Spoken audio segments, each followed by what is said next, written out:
Junaid Baghdadi রহমাতুল্লাহ আলাই এক মাহফিলে ওয়াজ করছিলেন, বয়ান করছিলেন।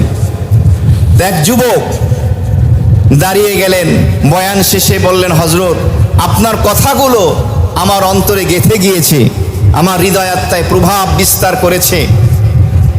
আমি তওবা করতে চাই, ইস্তেগফার করতে চাই, আল্লাহ কি আমাকে মাফ করবেন?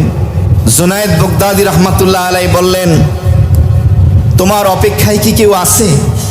যুবক দুই চোখের পানি ফেলে দিয়ে বলল, জীবনে এমন কোনো অন্যায় নেই যা আমি করিনি।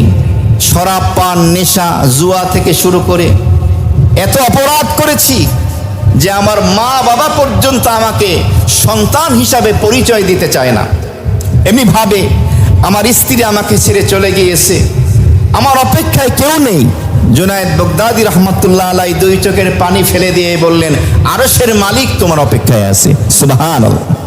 ওই ব্যক্তি সুন্দর করে উজু করে আল্লাহ তাআলার কাছে তওবা ইস্তেগফার করলো। আর এই ঘটনা বলছেন জুনায়েদ বাগদাদী রহমাতুল্লাহ আলাই, তিনি এই ঘটনা বললেন।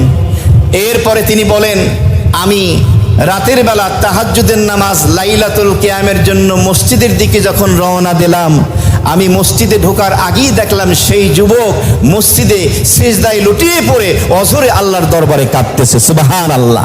কারণ ওই যুবক যখন বলছে, আল্লাহ আমার অপেক্ষায় তো কেউ নাই, ও আরশের মালিক তুমি নাকি আমার অপেক্ষায় আছো, আমার তওবাকে তুমি কবুল করে নাও।